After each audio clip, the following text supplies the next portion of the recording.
France 24 et La Première présente. Bonjour à tous, bienvenue dans l'Hebdo Outre-mer, nouvelle émission consacrée à l'actualité et la découverte des territoires français d'outre-mer. Chaque semaine, nous vous proposons des reportages pour mieux comprendre les enjeux et les spécificités de ces départements et collectivités. Ensemble, nous allons à la rencontre de leurs habitants. A tout de suite.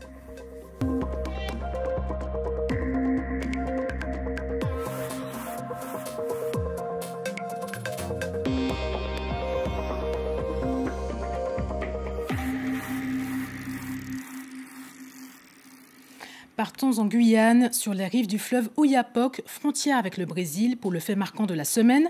À Saint-Georges de l'Oyapock, sur la rive française, tous les habitants majeurs sont appelés à se faire vacciner contre le Covid-19 et surtout son variant brésilien. Une stratégie qui attire les voisins d'Oyapoké de l'autre côté du fleuve. Les contrôles sont donc renforcés. Myriam Boiscoulin, Yves Robin.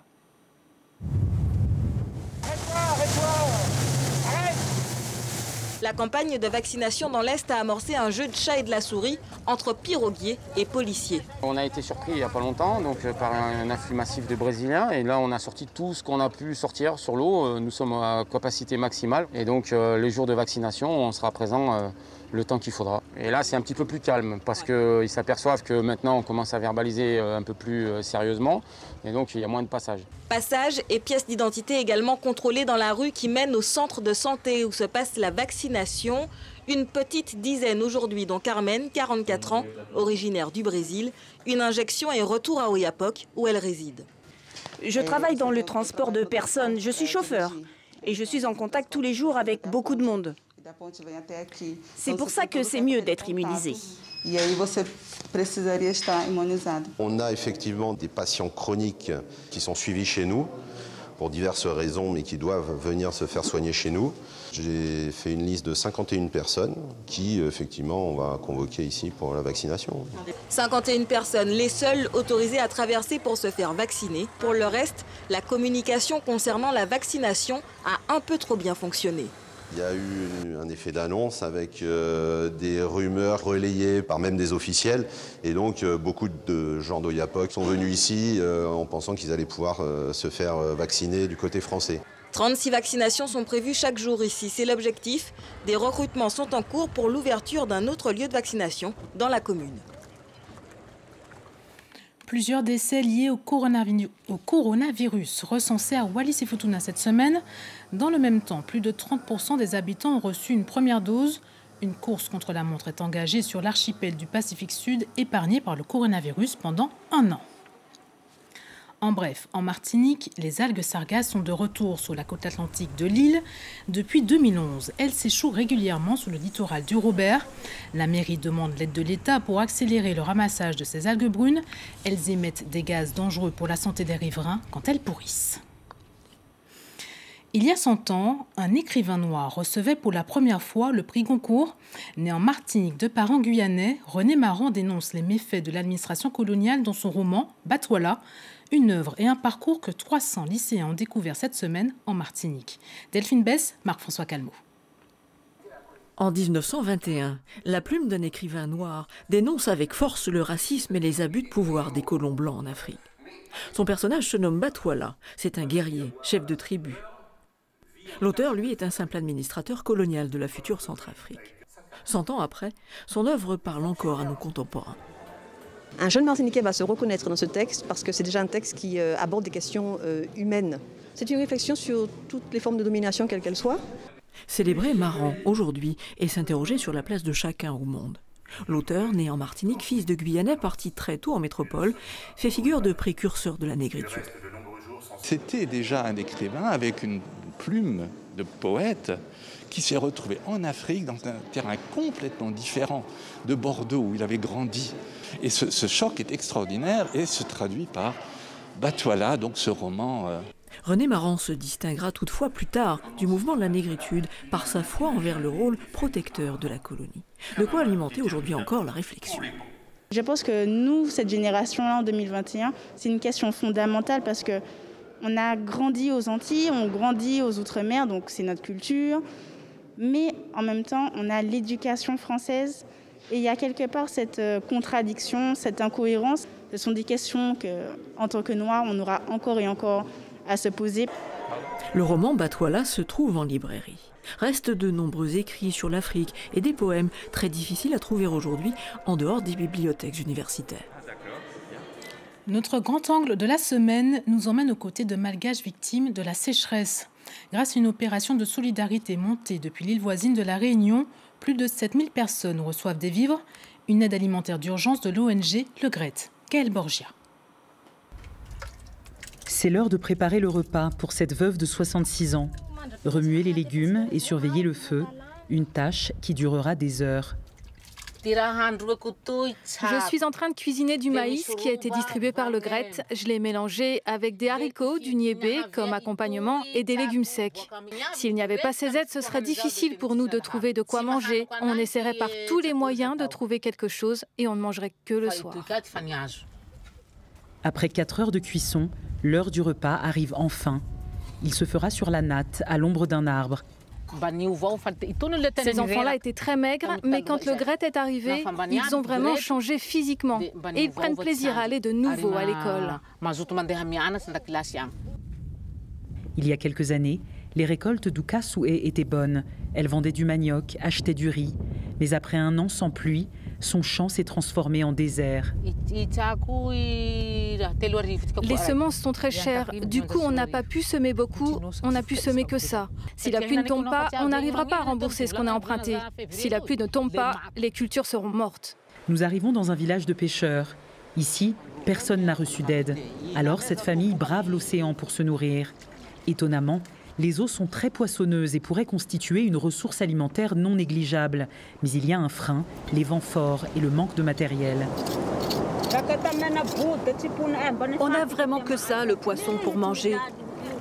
Quand on n'en a pas, on peut juste aller cueillir les fruits des cactus rouges. Nous retrouvons Ukasoué, qui tente elle aussi de ne pas sombrer dans l'assistanat. Elle ne sait pas pêcher, mais grâce à une cotisation entre villageoises, elle a pu acheter cette machine à coudre. Parfois, je gagne 2000 ariars s'il y a des habits à rapiécer ou 1000 ariars, ça dépend des vêtements à coudre dans la journée. S'il n'y a pas de vêtements à coudre, je reste là, sans rien faire. Comme Finidi et Ukasoué, ils sont des milliers à chercher des alternatives.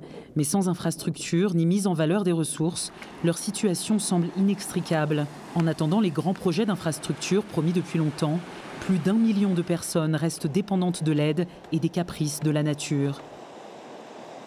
Une banane certifiée bio, une culture développée en Guadeloupe.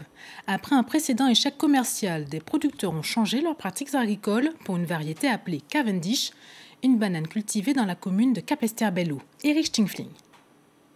Nous sommes sur les hauteurs de Saint-Sauveur à Capesterre-Belle-Eau, dans la plantation de Bernadette Dormois. A priori, rien de particulier, si ce n'est quelques détails. 2 mètres de distance entre chaque rang, une herbe grasse fraîchement coupée et une ruche à proximité. Bienvenue dans la première parcelle de bananes Cavendish, certifiée bio. Après le cyclone Maria, progressivement, j'ai arrêté de mettre des herbicides, de faire du traitement cerco, de façon à voir un petit peu comment la maladie se comportait. Être certifié bio nécessite de modifier ses pratiques agricoles. La conversion prend 4 ans. Une démarche qui est loin d'être évidente. La cercosporiose noire, une maladie du bananier, est en effet toujours présente en Guadeloupe. On ne peut plus utiliser un herbicide, on ne peut que faire de la gestion mécanique, des broussailleuses, gyrobroyeurs, etc. Au niveau de la maladie cercosporiose noire, le traitement il ne va plus être possible non plus. Ça va être surtout les feuillages qui vont être utilisés. Pour l'heure, on ne dénombre que 16 planteurs sur les 175 que compte le groupement avoir choisi cette voie. Les surfaces plantées en bio représentent 96 hectares, soit à peine 5% de la seule bananière. On l'aura compris, un marché petit, tout petit, mais qui ne demande qu'à grandir. Reste maintenant à convaincre les consommateurs de payer quelques dizaines de centimes de plus pour s'offrir un produit certifié 100% bio. Découvrons une nouveauté sur les lagons de la Polynésie, le Va'a à 2 places. Jusqu'ici, sur cette pirogue, on pouvait ramer seul, à 3 ou à 6. Mais un fabricant propose un nouveau modèle, le V2, qui serait bien plus pratique. Nicolas Suir, Patita Savia.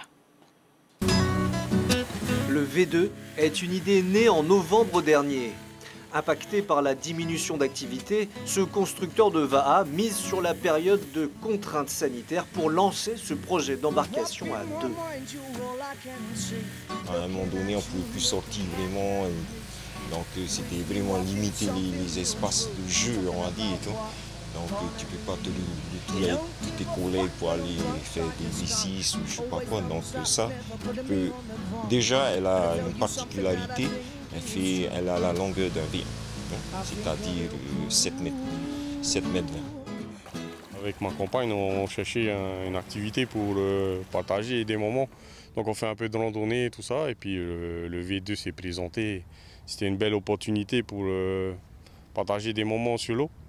Mais ça sera pour plus tard avec ma petite fille. Le mercredi, vendredi, on pourra sortir dans l'après-midi et puis ça fera sa petite activité. Ramer avec sa moitié, c'est chose faite depuis plusieurs jours pour Douglas, l'un des tout premiers à avoir acheté un V2. Pour le constructeur, le V2 est l'occasion de peaufiner ou d'apprendre à ramer pour l'un des deux équipiers.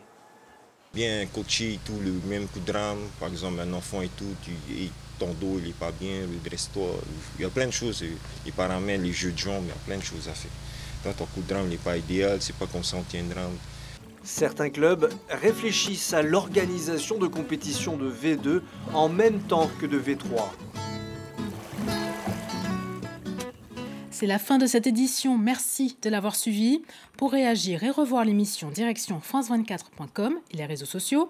On se quitte sur ces images que vous pourrez retrouver sur lapremière.fr, celle du premier opéra adapté en tahitien, une œuvre de Mascagni interprétée par les élèves du Conservatoire artistique de Polynésie. L'information continue sur France 24.